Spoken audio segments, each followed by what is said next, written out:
14 साल में पहली बार हमने प्रेसिडेंट हाउस में परफॉर्म किया इंडिया के। 14 साल बंदा कत्ल करके वापस आ जाता है, बहुत अरसा होता है यार 14 साल। बहुत। और उस केस में इंडियन प्रेसिडेंट को एक पाकिस्तानी रॉक बैंड को अपने राष्ट्रपति भवन में बुला के परफॉर्म करना। सीख लिया आपने राष्ट्रपति भवन। अरे यार बड़ा अच्छा लगा, एक दफा फिर बोलना प्लीज। राष्ट्रपति भवन। हम जहाँ भी जाते हैं, हम दुनिया भर घूमते हैं, जिस होटल में भी जाएंगे हमें क्रिकेट खेलना बड़ा जरूरी है। वहाँ पे हमने जो हमारे गेस्ट हाउस है उसके सामने जो ड्राइववे थी, राष्ट्रपति भवन, कोई नाम लो ना यार। अच्छा, राष्ट्रपति भवन के अंदर, तो वहाँ पे हमने रोजाना क्रिकेट खेली। इंटरनेट पे या जब हमने तस्वीरें अपलोड की तो आ रहा था कि हमारी टीम को तो खेलने नहीं देते इंडिया में, हमारे म्यूजिशियंस राष्ट्रपति भवन के अंदर खेल रहे हैं। वाह, क्या बात, क्या बात। हज़रात, शरीफ शो में आपको खुशामदीद कहते हैं। शरीफ शो मुबारक हो। आप ये बताइएगा कि आपको कौन इस वक्त मौजूदा दौर में आपके फील्ड के अंदर कौन आपको अच्छा लगता है कि आप समझते हैं ये बेहतर काम कर रहा है? हमारी फील्ड में आतिफ असलम बहुत अच्छा काम कर रहे हैं। उनके जो भी गाने वो गाते हैं उसमें बड़ी एक सोलफुल उनकी वॉइस है, तो गाने बड़े अच्छे होते हैं। उसके अलावा शफकत अमानत अली और बहुत से यंग बैंड्स भी हैं, लेकिन मसला ये है कि अब म्यूजिक को उस तरीके से प्रमोशन नहीं मिल रही जो आज से कुछ साल पहले थी। अब वो नहीं है आपके ख्याल में? ठीक है यार, एक बात तो बताओ मुझे, तुम लोग बहुत जल्दी नहीं आ गए इस फील्ड में? शादियां बहुत जल्दी नहीं कर ली आप लोगों ने? आज अगर करते आप कितना मजा आता। ये पॉपुलैरिटी, ये शोर, ये क्राउड, ये नारे, ये सीटियां, ये इसके अंदर शादी करना, और फिर जो आपको दूल्हा बनने के बाद और शादी वाले वक्त जो आपको रिस्पांस मिलना था, कवरेज मिलनी थी, क्या आप उसको समझते नहीं कि आपने अली शादी तो बस एक कवरेज ही हो जाती है, शादी ना रहती शायद। अच्छा, नहीं दिल नहीं करता? ईमानदारी से नहीं, सीरियसली झूठ नहीं बोल। आपका नहीं करता? एक मिनट आप खामोश रहिएगा, आपका भाई दिल करता? मैं अल्लाह का शुक्र करता हूँ कि मेरी शादी जल्दी हुई, क्योंकि जिन लोगों की शादी, आप रश देख रहे हैं, नहीं, आपको चूज करना मुश्किल हो जाता। नहीं, अब रश तो छटता जा रहा है, कम होता जा रहा है, क्योंकि जैसे हमने अभी आपके सामने बोला कि 18 साल हो गए, वो शादी के दूसरे साल से कहना शुरू कर दिया था कि अब 2 साल हो गए, 3 साल हो गए, तो हमें ऐसे गुजर रहे थे कि याद होते जा रहे थे वो। और ये जो डिसिप्लिन है, ये हमें शादियों से बहुत मिला है, बहुत हेल्प किया है। शादियों से कैसे? क्योंकि आप पहले ही अर्ली एज में जो है बड़े डिसिप्लिन हो जाते हैं अपने काम के। शादी में डिसिप्लिन आता है? किस किस्म का यार बताओ ना, ये डिसिप्लिन आपको आया? आप मुझसे पूछ रहे हो? नहीं, आप इधर उधर की फजूल हरकतों में से दूर रहते हैं। नहीं रहते? अच्छा, वो जो होती है फजूल हरकतें, उससे दूर रहते हैं तो डिसिप्लिन हो जाता है आपका। और फिर आप अपने काम पे ज्यादा ध्यान देते हैं, ज्यादा वक्त गुजारते हैं। और आप लोग अपने ग्रुप में कोई फीमेल? आप हमें झूठा समझ रहे हैं ना? नहीं, मैं तो आपकी कसम खा सकता। अपनी खाएं, हमारी इसका मतलब है बुरी बात है। इसका मतलब है बात दाल में कुछ काला है, तो मुझे मना कर रहे हैं। हमारी कसम क्यों खा रहे हो आप? नहीं, मैं तो आपकी खाऊंगा ना भाई कसम, केस भी आपका है। बहुत लाइकिंग मिलती होगी, बहुत प्यारे दोस्त मिलते होंगे, फैंस मिलते होंगे। ये एक आर्टिस्ट का ख्वाहिश होती है बहुत बड़ी कि उसको उसके चाहने वाले मिलें, रिस्पॉन्स करें और गुड बिहेवियर करें और आपको एक रिस्पेक्ट दें जो आप डिजर्व करते हैं। आपको इन सारी चीजों के पीछे कभी अल्लाह ना करे कभी प्राउडनेस तो नहीं आई आप लोगों के अंदर? कोई प्राउड फील करते हैं कि इसके अलावा यार मेरे जैसा तो कोई है ही नहीं? फैसल कभी सोचा? देखिए, ये ऐसी चीजें हैं जो मैं ये डिनाई नहीं कर सकता कि हम लोग उस फेज से गुजरे नहीं हैं। यार आप दोनों पर अनवर भाई का बहुत असर है, बता दूंगा, क्योंकि आप गुफ्तगू में ऐसे ठहराव से बात करते हैं कि दूसरे की आने वाली आमद को जो है ना और आमदनी को रोक देते हैं आप।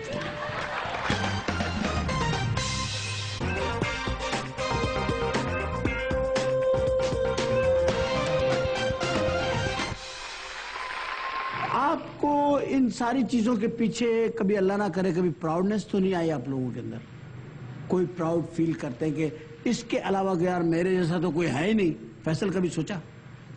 देखिए, ये ऐसी चीजें हैं जो मैं ये डिनाई नहीं कर सकता कि हम लोग उस फेज से गुजरे नहीं हैं। यार आप दोनों पर अनवर भाई का बहुत असर है, बता दूंगा, क्योंकि आप गुफ्तगू में ऐसे ठहराव से बात करते हैं कि दूसरे की आने वाली आमद को जो है ना आप और आमदनी को रोक देते हैं आप फौरन। इतना उससे जवाब देते ही ये आप नोट करें। मैंने बात करी ये दिल्ली टेम्पो में, ये बोले देखिए मैं आपको बताता हूँ, तो आपका किया धरा तो पानी हो गया ना, फना फिल्ला हो गया वो। थोड़ा थोड़ा जल्दी जल्दी बोल दे मेरा भाई, नहीं तेरी मेहरबानी। ऐसा वक्त जरूर आया होगा हम पे भी कि इस किस्म के फेस से हम गुजरे होंगे जब थोड़ी सी प्राउडनेस आई होगी। आती है लेकिन जब आप घर जाते हैं और आपके बीवी बच्चे होते हैं, वही चीज जो मैं आपको शादी का एक एडवांटेज कह रहा था, आप बिल्कुल सीधे ग्राउंडेड हो जाते हैं।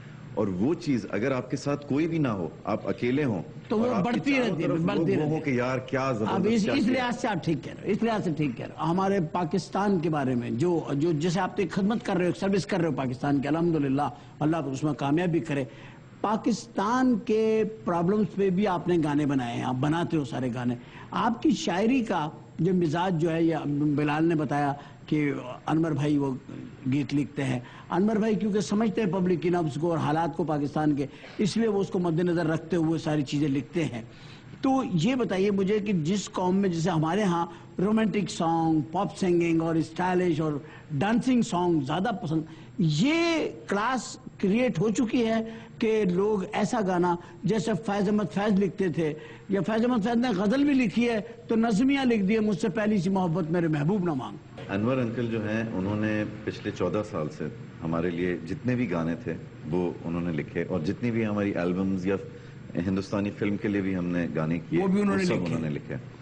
जो ये रेवोल्यूशनरी जो गाने जिनकी आप बात कर रहे हैं, ये जो लास्ट हमने 2 गाने लिखे वो बिलाल ने लिखे। क्या बात है बिलाल यार, बहुत वेरी नाइस। वही मैं इधर लाता कि ये जो है एक पेट्रियोटिक आदमी ही लिख सकता है, ये शायर जरूर लिख सकता है, लेकिन शायर शायरी के तौर पे लिखेगा नहीं, वो तो उसको वजन उसका रदीफ काफिया लगाएगा ना। थॉट जो है ना वो एक अलग चीज है। ये जो थॉट थी, ये स्पेशली जो आखिरी गाना हमारा मैं तो देखूंगा, क्या खूबसूरत बात है। मैं तो एक दफा इसके लिए जरूर ताले बजाऊंगा, मैं तो देखूंगा। वाह, बहुत अच्छा है माशाल्लाह।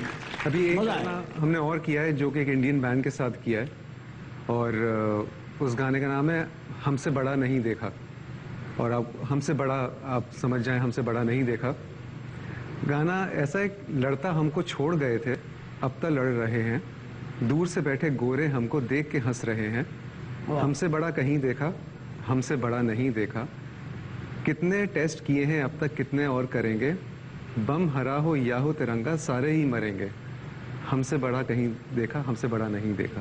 वाह, ये भी बिलाल ने लिखा है। वाह बिलाल, बहुत अच्छा लिखा, वेरी गुड और बड़ी थॉटफुल पोएट्री। बहुत अच्छा बैंड है, इंडियन ओशन के साथ हमने रिकॉर्ड किया है। वाह, अब इंशाल्लाह थोड़ी सी वक्त बाकी है, फिर रिलीज करेंगे, आ जाएगा फिर इंशाल्लाह। लेकिन अभी हम लोग जो बैठे हुए हैं, हम लोग आपसे क्या सुने, क्या चाहें, क्या करें, बताओ भाई। मैं तो बताओ ना भाइयों। मैं तो देखूंगा गाते हैं। हाँ, मैं तो देखूंगा। इससे पहले आपको एक किस्सा जरूर बताएं। अभी हम हाल में जब दिल्ली गए, तो प्रेसिडेंट राष्ट्रपति भवन के अलावा जो हमने शो किया वो हमने पुराना किला पे किया था। अच्छा, पुराना किला जो दिल्ली लाल किला जो जी। और वहां पे एक बड़ी, एक आपको पता है जब आप कॉन्सर्ट में परफॉर्म कर रहे होते हैं, एक अजीब सा समा बनता है, और आप क्राउड के साथ इस तरह इंटरेक्ट कर रहे होते हैं कि आपको लगता है कि आप बस एक ही हैं। और उस पे हमने एक बड़ा इंटरेस्टिंग सा एक गाना है, जानू मेरी जान, हाँ, वो हमने थोड़ा सा गाया। वो बिल्कुल बहुत अच्छी बात है। जो बात है वो आप अगर अपनी ऑडियंस को बता भी दें कि कोई 5-6 हज़ार इंडियन क्राउड हमारे सामने खड़ा था दिल्ली में पब्लिक शो था, फ्री एंट्री थी, तो हर तबके से लोग आए हुए थे, और एक बड़े लॉन पार्क में था, लाल किला, पुराना किला के सामने। तो गवर्नमेंट ऑफ इंडिया ने शो किया था। तो हमने कहा कि जानू मेरी जान मैं तेरे कुर्बान, तू मेरा मैं तेरी जान, सारा हिंदुस्तान हम कहेंगे। और जब हम इस लाइन को रिपीट करेंगे तो सारा हिंदुस्तान की जगह सारा पाकिस्तान आप लोग कहेंगे। वाह, अच्छा,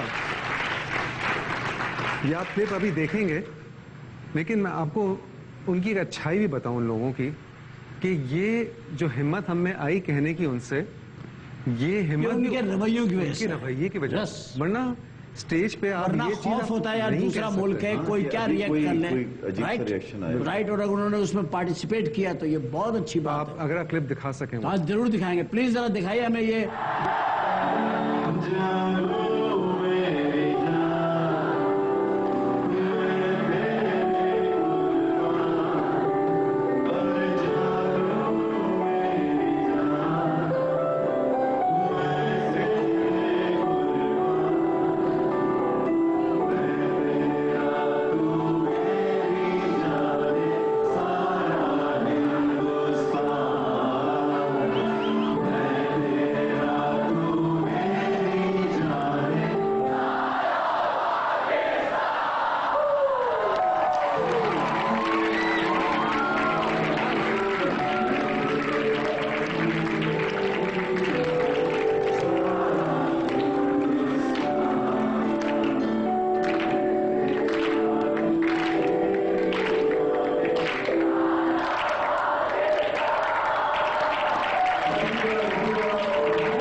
बहुत खुशी हुई, यकीन करें मुझे, क्राउड के अंदर आपने जिस तरह से मोहब्बत अपनी बताई, आपने ये कह के कि सारा हिंदुस्तान, और उन्होंने जवाब में जो रिस्पांस किया कि जाने सारा पाकिस्तान। बिल्कुल। ये बहुत खूबसूरत बात थी, बड़ी मुस्बत, बड़ी पॉजिटिव, और आपने एक वाकई में एक सच्चे और अच्छे पाकिस्तानी और एक अच्छे फनकार होने का ये बहुत बड़ा मुंह बोलता सबूत है। और हमारे सब फनकारों को, हमें सबको इस चीज को ध्यान में रखना चाहिए कि we are Pakistani. Thank you. ख़वातीन हज़रात, हम यहाँ पे लेंगे एक छोटा सा ब्रेक, और ब्रेक से जब वापस आएंगे तो फिर हम बिलाल और फैसल के साथ इनकी परफॉर्मेंसेस भी करेंगे। लेकिन यहाँ मैं चाहूँगा जब हम जा रहे हैं तो ये ज़रूर सोचिएगा एक बार कि ये जो पाकिस्तान हिंदुस्तान है, इसका कोई भी मुहाज हो तो जहां पे फौज लड़ रही है, जहां पे और चीजें लड़ रही हैं, वहां फनकार भी अपनी सकाफती जंग में आपके साथ साथ हैं और वो लड़ रहे हैं। मगर ये और बात है कि वो गाकर और वो सुरों से जो है ना एक दूसरे को फतह करने की कोशिश कर रहे हैं, और यही तरीका हमें अमन पसंदी के साथ दोनों मुल्कों को अपनाना चाहिए। कहीं मत जाइएगा, हम छोटे से वक्त में वापस आए। Don't go anywhere.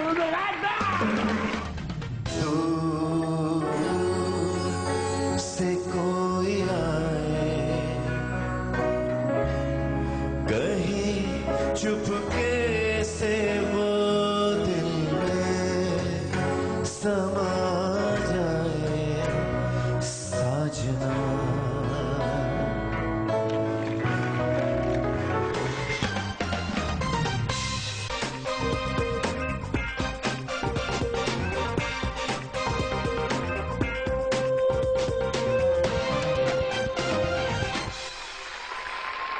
Welcome back after break. Break पे जब गए थे तो आपसे पूरी गुफ्तगू आपने सुनी, हमारी बिलाल की, फैसल की, और इनके हिंदुस्तान का जो इन्होंने कामयाब तरीन एक दौरा किया, और किस तरीके से वहाँ अपने कल्चर को, अपनी सकाफत को किस तरीके से उन्होंने वहाँ पे पेश किया, और कितना उनको वहाँ पे एप्रिसिएशन मिली। और सदर जो हैं हिंदुस्तान के राष्ट्रपति भवन में, हाँ जी, राष्ट्रपति भवन में इन्होंने परफॉर्म किया, और राष्ट्रपति भवन में इनको ये भी एक बहुत बड़ा एजाज़ मिला कि जबकि वहाँ प्रोटोकॉल का आपको बताया कि सबको नहीं मिल सकता, हमारे यहाँ भी इस तरह होता है, लेकिन खुद प्रोटोकॉल को उन्होंने अपने ख़त्म किया, आगे बढ़े, मिले, तारीफ़ की और पसंद किया, और इनके साथ तस्वीरें बनवाई, अपनी मोहब्बत का इजहार किया। मगर इसमें एक चीज़ बड़ी अहम है जो आप समझने वाली है, वो ये है कि ये साथी हमारे दोस्त जो हैं, ये एक तरीके की आप समझ लीजिए कि पाकिस्तान की खिदमत कर रहे हैं। पाकिस्तान की खिदमत कोई भी करे, कोई भी हो, हमें उसको बहुत अप्रिशिएट करना चाहिए। और मैं चाहूँगा कि जो गीत आपके लोगों में एक उमंग जगाते हैं, जो आपको गीत आप एक आस पैदा करते हैं, एक इंसान के अंदर उम्मीद के चिराग जलाते हैं, उस चिरागों की रोशनी यहाँ भी कीजिए। क्या कहते हैं? बिल्कुल। आप क्या कहते हैं? आओ ना।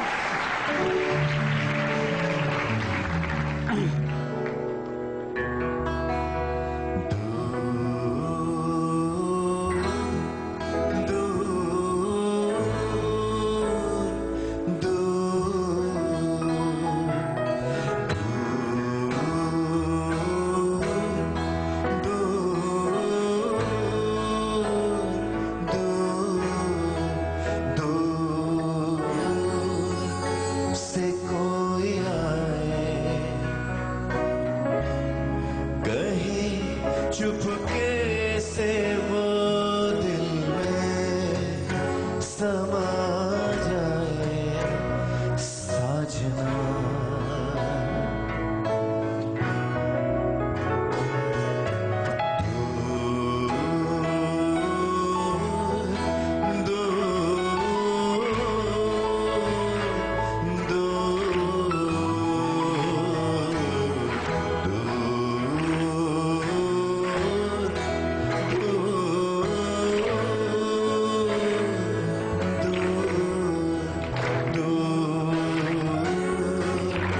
से कोई आए कहीं चुपके से वो दिल में समा जाए साजना।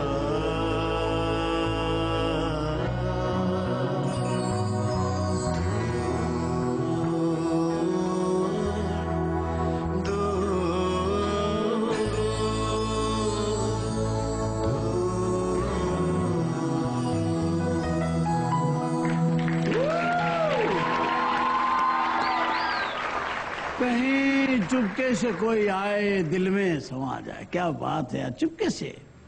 ये चुपके चुपके रात दिन आंसू बहाना याद है हमको। अब तक आशिकी का वो जमाना याद है। आप भूल जाए लेकिन हमें याद है। आप तो भूल गए, आशिकी के सारे जमाने भूल गए आप, लेकिन उन्हें भूलना नहीं चाहिए। मोहब्बत जब होती है ना पहली दफा, उफ तौबा, मत जिक्र करो यार, मुझे फिर हो जाएगी यार। बात यह है कि ये मौसीकी जो है ना, ये बहुत सारी चीज़ों को एक्सप्लेन करती है, एक्सप्रेस करती है। आप लोगों को तो इस सुरों से मतलब यानी कि आदत सी है, लेकिन मेरा अपना ख्याल है कि हम लोग जब सुनते हैं तो मैं समझता हूँ कि ये अंदर के तारों को हिला दे। असल तो म्यूजिक वही होती है। जैसे अभी छोटी सी एक चीज़ मगर बहुत खूबसूरत कंपोज की हुई है माशाल्लाह। ये किसने कंपोज किया? आप दोनों? आप बिलाल ने। बिलाल बहुत अच्छे। देखा आपने क्या सा टैलेंट है मेरे मुल्क का, माशाल्लाह माशाल्लाह माशाल्लाह। अल्लाह नजर बस से बचाए। बहुत अच्छा, बड़ा रचाव के साथ खुली हस्ताई माशाल्लाह, बहुत अच्छी, बहुत अच्छी, वेरी गुड। अच्छा, आप तो अपने गीत बनाते हैं, गाते हैं, खुद आपको किन के गीत पसंद है? कौन से कंपोजर हैं जिनको आप खुद पसंद फरमाते हैं? निसार बज़मी साहब। भाई क्या बात, क्या आपने कितना जैनन बंदे का नाम लिया। वाह वाह वाह वाह। फिर अरशद महमूद साहब, उनके जो उन्होंने फैज़ साहब के कलाम की जितनी भी कॉम्पोजिशंस हैं वो। सुहेल राना साहब। क्या बात है, क्या बात है, वाह वाह वाह वाह। सुहेल राना साहब, वाह, बहुत उम्दा, बहुत उम्दा। एक मेरे ख्याल से मैं लॉयल हूँ, चाहे वो मेरे घर वाले हों या दोस्त हों, मुझ पे ट्रस्ट कर सकते हैं किसी भी चीज़ पे। I am very loyal. मैं आपके पास अमानत रखवाई जा सकती है बिल्कुल, और आप उसी तरह वापस करेंगे जैसे आपने रखी होगी। बिल्कुल। एक खूबी होगी। दूसरी, मैं बहुत पेशेंट हूँ, मुझे गुस्सा नहीं आता। और गुस्सा नहीं आता आपको? नहीं। आप डॉक्टर को दिखाएं।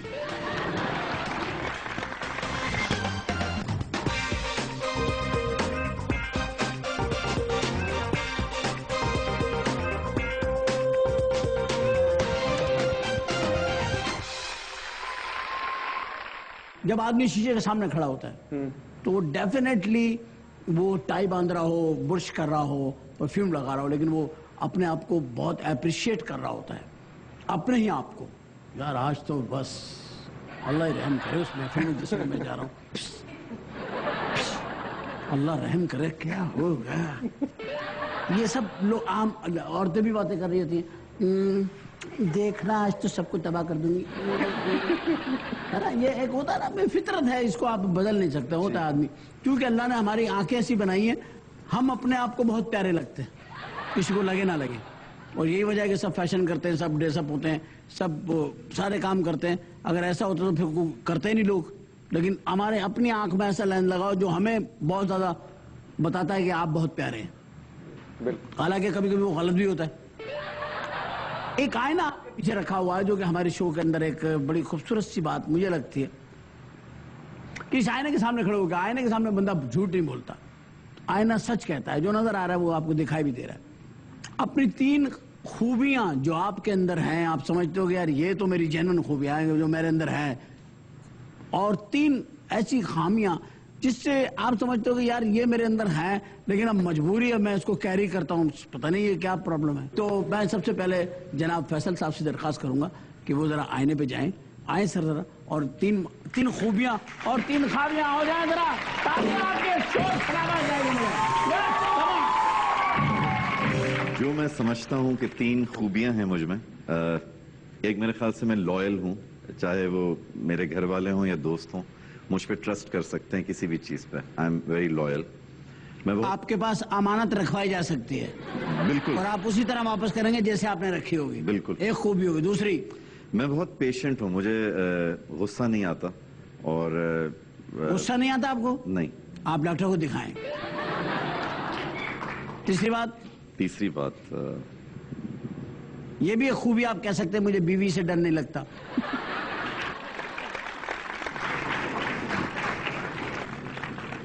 याद आए, ए अल्लाह इसको तीसरी खूबी अता फरमा दे मेरे बाप। मेरे दोस्त के पास तीसरी खूबी नहीं है। तीसरी खूबी यह है कि तुम जो भी गीत बनाते हो वतन के लिए बनाते हो, उसके मसाइल पे बनाते हो, इसके लिए तुम्हें अप्रिशिएट करो। बोल लो। अब मैं बुराइयां कर लूं? आप बोल लो। एक बुराई तो यही है कि मुझे गुस्सा नहीं आता, क्योंकि कभी कभार आना यार चाहिए। ये अच्छाई में भी यही था, अच्छाई में भी यही था कि मुझे गुस्सा नहीं आता, और बुराई में भी यही है कि मुझे गुस्सा। कभी कभार जो है ना गलत हो जाता है कि आप गुस्से ना हो, कभी कभार होना पड़ता है गुस्से, तब भी नहीं आता गुस्सा, तो वो गलत है। आप अपने आप को किसी आलिम से झड़वाएं। आप एक चीज ये कि मैं कभी कभार चीजें बिल्कुल स्ट्रेट किसी को नहीं कह पाता, घुमा फिरा कर कहता हूँ, वो सही बात नहीं है, स्ट्रेट कहनी चाहिए। Right. ये एक मैं समझता हूँ कि दूसरी प्रॉब्लम, ये दूसरी थी। अच्छा दूसरी, जल्दी से बोलना। नहीं ये दूसरी थी। अच्छा तीसरी बताइए प्लीज। तीसरी बताइए प्लीज। तीसरी अब खूबी भी छोड़ दी, ये भी छोड़ दें, इक्वल हो जाएगा। चलो ये 2 बताइए इन्होंने, हम इनको इस पे छोड़ सकते हैं। राइट ओके प्लीज बैठिए, तशरीफ रखिए सर तशरीफ रखिए, यहाँ बैठिए, और बिलाल साहब का गिटार पकड़ लीजिए ताकि बिलाल साहब वहाँ जा सकें। इनका गिटार की जिम्मेदारी आप ले लीजिए। बिलाल भाई आइए प्लीज, जरा इसी मराहिल से आपको गुजरना पड़ेगा, और आप बहुत आसानी से गुजर जाएंगे इंशाल्लाह, आप देखिएगा। मुझे अपने आप को देख के बोलना है क्या? जी आपने आपको देख के बोलना। अच्छा, पहली खूबी ये है मेरी कि मैंने जिंदगी भर सिगरेट नहीं पिया।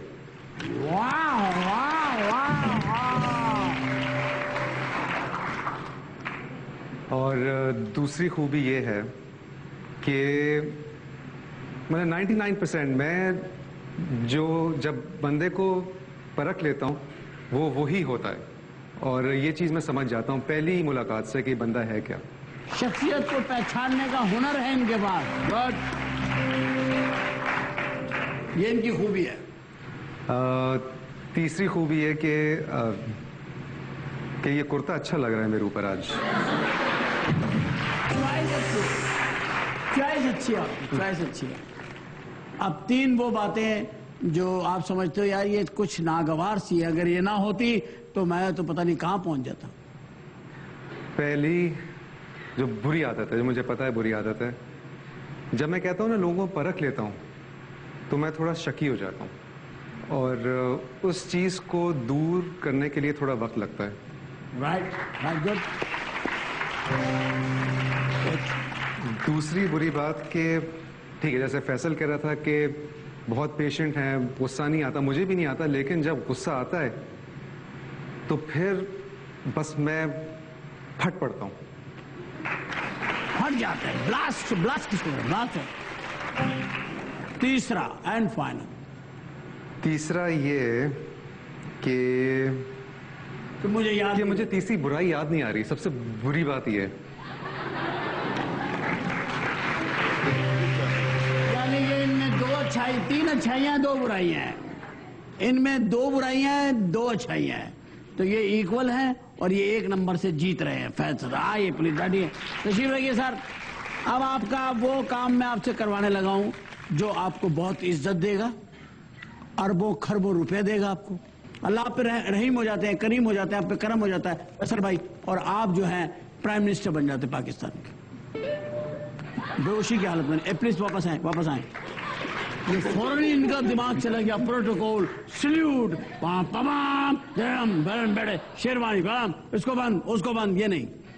अभी आप सिर्फ सोचे कि आप बन गए, कौम से खिताब कर रहे हैं, फर्स्ट स्पीच आपकी, फर्स्ट स्पीच। आप क्या समझते हैं पाकिस्तान के तमाम प्रॉब्लम्स आपके सामने, आप क्या समझते हैं पब्लिक के ऊपर कौन सी ऐसी चीज है जो सबसे नागवार गुजरती है पब्लिक को भी, और आप भी देखते हैं तो यार ये नहीं होना चाहिए, और वो चीज का आप अनाउंस करते हैं कि भाई आज के बाद ये चीज मैं खत्म करता हूं। अंडरस्टैंड करके आपका ठीक है। एक तो प्राइम मिनिस्टर ऐसे नहीं बैठते हैं, एक बात। दूसरी बात है कि आप कौमी तराना भैया हल्का सा मुझे दीजिएगा प्लीज, प्लीज।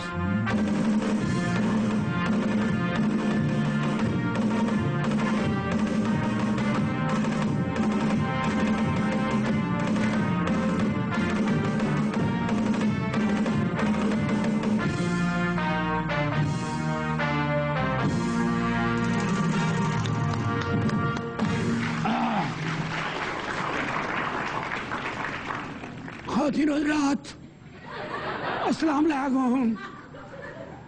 वज़ीर आज़म हाउस में मैं मोहम्मद साहब आपके साथ मुखातिब हूँ। अभी नए वज़ीर आज़म ने जो है वो हल्फ लिया है, और उनकी पहली तकरीर जो है वो अभी आपके सामने वो खुद फरमाएंगे। आइए हम चलते हैं वज़ीर आज़म हाउस में, जहाँ वज़ीर आज़म हल्फ उठाने के बाद कौम से मुखातिब हैं। अस्सलाम वालेकुम। मैं आपसे सिर्फ दो बातें कहूंगा, क्योंकि इस वक्त मेरे पास कहने के लिए कुछ भी नहीं है। हमारा घर पाकिस्तान है और हम सब उस घर के फर्द अफराद हैं।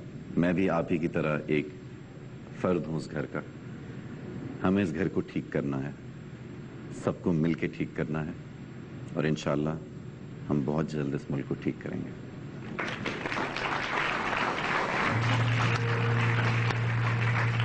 वज़ीर आज़म साहब, एक चीज जो आप चाहते हैं फौरी तौर पे खत्म हो जाए, आवाम के ऊपर से बोझ उतर जाए, वो क्या होगी? मेरे ख्याल से वो चीज है नहीं अभी जो होनी चाहिए हमारे मुल्क में। हमें कम नहीं करनी, हमें बढ़ानी है, वो है तालीम। और उसके बगैर हम कोई भी जंग नहीं लड़ सकते, हम अपने मुल्क को ठीक नहीं कर सकते। तालीम बहुत ज़रूरी है। उसको कैसे ठीक किया जाए, इसके लिए हमें दुनिया की मिसालें देखनी पड़ेंगी, उन लोगों को हायर करना पड़ेगा जो हमसे ज़्यादा इंटेलिजेंट हैं और हमसे ज़्यादा बेहतर समझते हैं। लेकिन सबसे पहली चीज़ तालीम।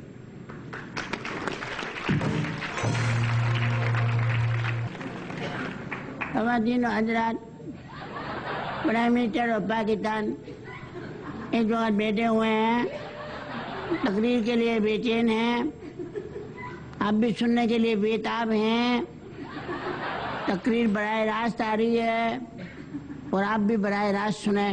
पहली दफा पहले ख्यालात, जनाब प्राइम मिनिस्टर ऑफ पाकिस्तान। अस्सलाम वालेकुम।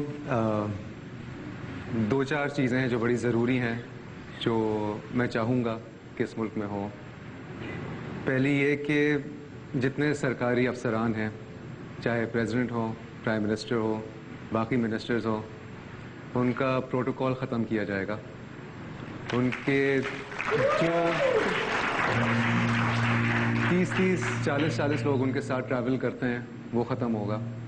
उनके साथ जो गाड़ियों का एक एंटोराज होता है वो ख़त्म होगा। अगर इस मुल्क की सड़कों पे उस मुल्क के प्रेसिडेंट को सिक्योरिटी चाहिए तो उस आदमी को प्रेसिडेंट होना नहीं चाहिए। अगर वो अपने मुल्क में सिक्योरिटी तो ऐसा प्रेसिडेंट होगा, ऐसा प्राइम मिनिस्टर होगा जो साइकिल पे भी सफ़र करेगा और रास्ते में रुक के सब्जी भी ले ले, सब्जी भी लेगा ताकि उससे भाव पता चले। Very good. और दूसरी चीज़ ये है कि पुलिस का जो सिपाही है उसे पढ़ा लिखा होना ज़रूरी है, क्योंकि आप जिसके हाथ में बंदूक देते हैं और अगर वो इंसान पढ़ा लिखा ना हो तो सबसे ख़तरनाक बात वो है। तो पुलिस में भर्ती होने के लिए, चाहे आप सिपाही लेवल पे हो, कांस्टेबल लेवल पे हो, जिस सबसे लोअर लेवल जो भी होती है, आपको एक ख़ास लेवल तक पढ़ा लिखा होना ज़रूरी होगा। ठीक। तीसरी चीज़ ये कि पाकिस्तान ये चाहेगा कि चाहे इंडिया हो, चाहे अफ़गानिस्तान हो, चाइना हो, ईरान हो, जो भी हमारे नेबर्स हैं, वो हमसे महफूज रहें, हम उनसे महफूज रहें।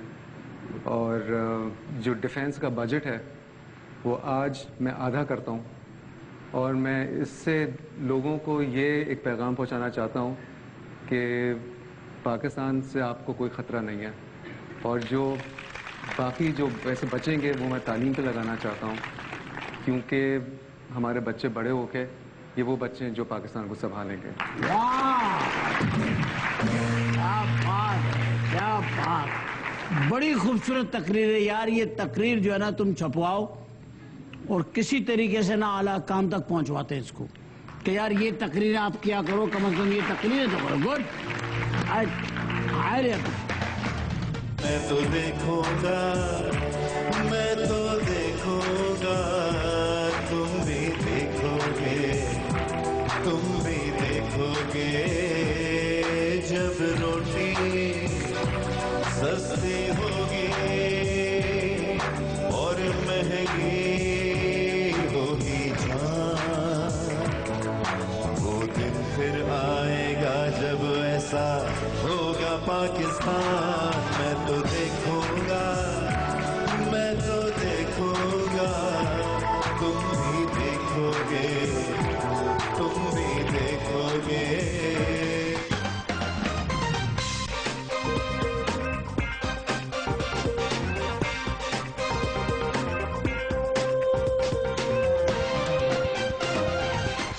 फिलहाल क्यों ना ये जो बातें आपने की है ये हम कभी देखें, तो हम देखेंगे इंशाल्लाह। तो फिर वो लम्हात अब आ गए हैं जब आप और दोनों मिलकर ये बताएं कि हम देखेंगे, चलें। हम देखेंगे। आ जाएं।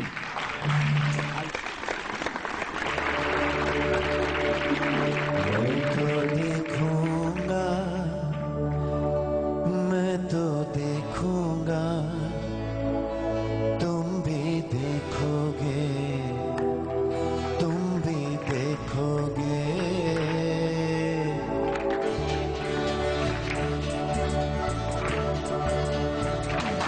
मैं तो देखूंगा, मैं तो देखूंगा, तुम भी देखोगे, तुम भी देखोगे। मैं तो देखूंगा, मैं तो देखूंगा, तुम भी देखोगे, तुम भी देखोगे, जब रोटी सस्ती होगी और महंगी होगी जान, वो दिन फिर आएगा जब ऐसा होगा पाकिस्तान। मैं तो देखूंगा, मैं तो देखूंगा, तुम भी देखोगे, तुम भी देखोगे, जब रोटी सस्ती होगी और महंगी होगी जान, वो दिन फिर आएगा जब ऐसा होगा पाकिस्तान। मैं तो देखूंगा, मैं तो देखूंगा, तुम भी देखोगे, तुम भी।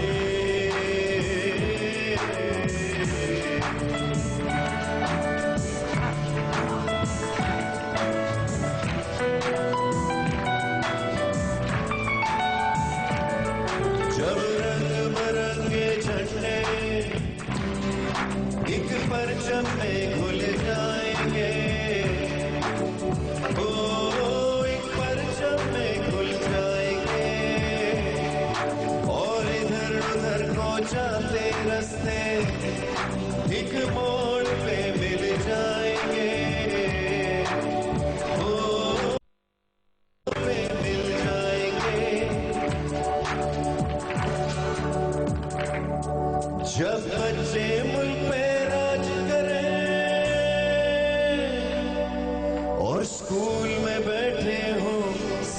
सता। वो दिन फिर आएगा, वो दिन फिर आएगा जब ऐसा होगा पाकिस्तान। मैं तो देखूंगा, मैं तो देखूंगा, तुम भी देखोगे, तुम भी देखोगे। जब रोटी सस्ती होगी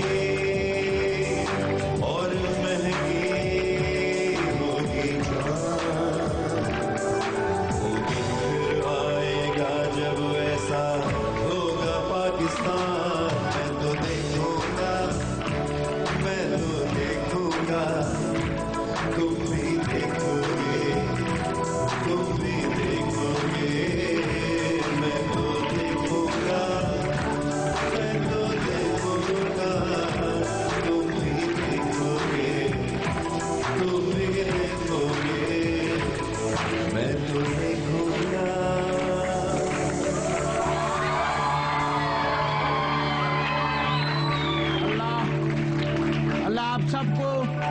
अल्लाह आप सबको इतनी उम्र दे, हमारी औलादों को इतनी उम्र दे, हम सब देखें ये निज़ाम की तब्दीली, ये इंसाफ का आना और सब लोगों को सारी चीजें मिल जाना। अल्लाह हम सबको ये देखना नसीब फरमाए और जल्दी हमारे मुल्क में मुकम्मल तौर पे जमहूरियत नाफिज हो जाए, इंसाफ हर एक को मिले। आप सब अपना ख्याल रखिए। पाकिस्तान